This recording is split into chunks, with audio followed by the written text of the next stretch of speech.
Il était une fois deux personnes âgées qui demeuraient bien pauvres et vivaient dans la cité d'Eternitia au nord-est de Britannia. Un matin, ils n'avaient plus rien à manger.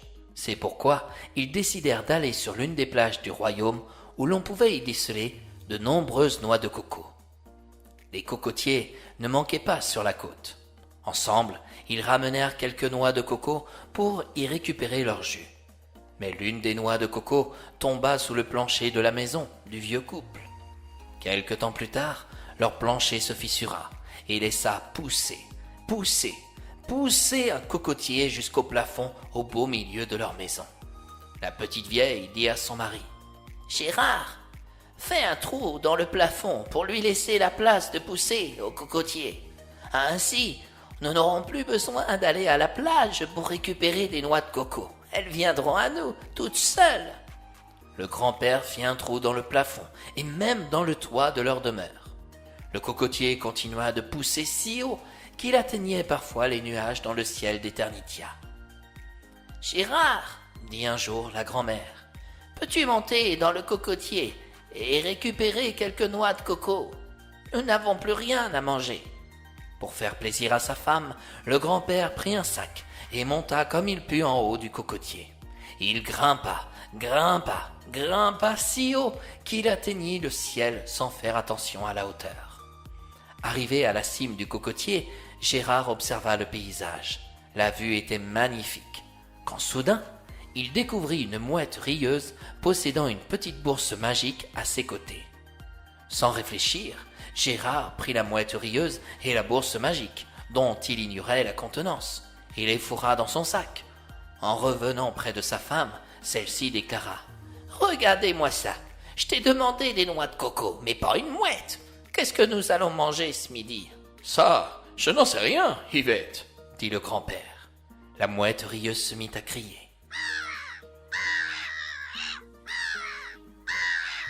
Elle se rapprocha de la bourse magique, qui laissa apparaître des lettres en or sur son tissu.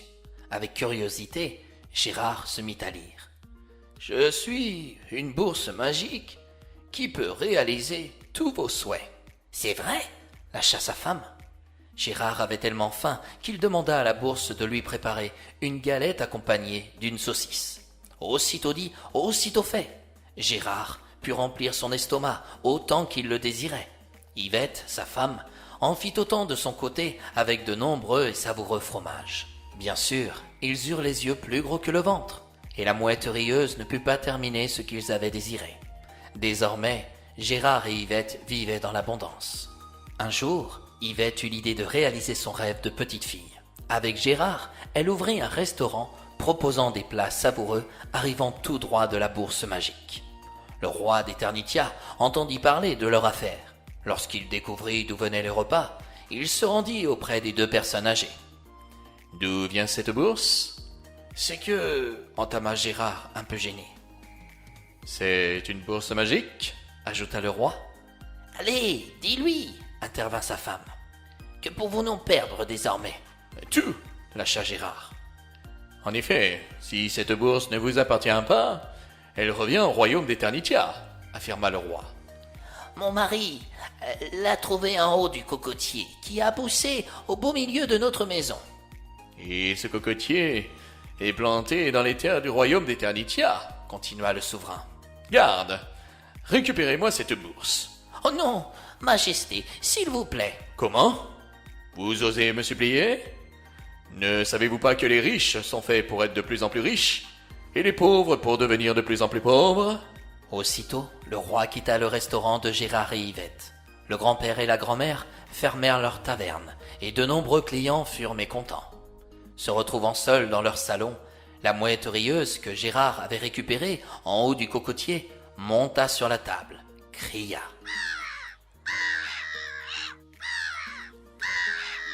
Puis, elle déclara à leur grande stupéfaction. « Ne vous lamentez pas, je vous rapporterai la bourse magique. » Aussitôt, elle s'envola à la poursuite du roi d'Eternitia. S'apprêtant à faire son premier vœu, le monarque sur sa terrasse entendit le cri de la mouette rieuse. En levant sa tête, il reçut les fientes de l'animal en pleine figure. Puis, il l'entendit prononcer « Rendez-moi la bourse magique! Rendez-moi la bourse magique !» En colère, le roi appela ses gardes et leur demanda d'attraper celle-ci pour la jeter au fond d'un puits après lui avoir coupé ses ailes. Les gardes attrapèrent la mouette rieuse. Ils coupèrent ses ailes et la jetèrent au fond d'un puits. En arrivant à la surface de l'eau, la mouette annonça « Petit bec, bois toute l'eau, bois toute l'eau. » La mouette rieuse but toute l'eau. Comme elle était une créature magique, ce que le roi d'Eternitia ignorait, ses ailes repoussèrent. Le roi était posé sur son balcon. De nouveau, il s'apprêtait à faire un nouveau vœu, quand soudain, il entendit le cri de la mouette rieuse. Il leva la tête, reçut de nouvelles fientes en pleine figure. Puis, il entendit ces quelques mots. « Rendez-moi la bourse magique! Rendez-moi la bourse magique !» Garde! Arrêtez-moi ces volatiles et bonbons! Comment se fait-il qu'ils puissent encore voler? Quand vous l'aurez attrapé, mettez cette mouette au four! Majesté, c'est juste une mouette rieuse. À Eternitia, nous mangeons les poulets, pas les mouettes, dit un garde. Imbécile! Elle doit aller au four pour être brûlée et ne plus jamais en sortir. Est-ce clair? S'emporta le roi. À vos ordres, Majesté. Les gardes attrapèrent la mouette rieuse. Obéissant au roi, ils la mirent dans un four à plus de 200 degrés. Enfermée dans cette chaleur, la mouette déclara « Petit bec, reverse toute l'eau du puits, reverse toute l'eau du puits. » L'eau du puits se déversa dans le four et le mit hors service. Comme si ça ne suffisait pas, le sol des cuisines du château se trouva inondé. La mouette rieuse s'envola et se dirigea directement dans la salle du château. Celle-ci était pleine de courtisans et le roi s'apprêtait justement à montrer les prouesses de sa bourse magique. Quand soudain, il entendit la mouette rieuse. « Je ne lève pas ma tête. Je ne lève pas ma tête, » se répéta-t-il. « Majesté, dit un courtisan, quel est cet étrange oiseau ?» Instinctivement, le roi leva la tête et reçut de nouvelles fientes en plein visage.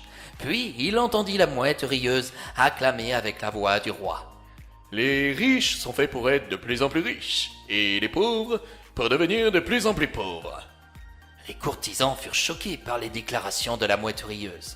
Un enchanteur, sur place, déclara que ce volatile avait la faculté d'aider ceux qui se trouvaient dans le besoin et de rendre la vie impossible à ceux qui vivaient dans l'abondance. Le soir même, Gérard et Yvette retrouvèrent grâce à la mouette rieuse la bourse magique et purent ouvrir à nouveau leur restaurant. Quant au roi d'Eternitia, il effectua un pacte avec la mouette rieuse, celui de ne plus s'octroyer la bourse magique à condition de ne plus recevoir de fientes en pleine figure.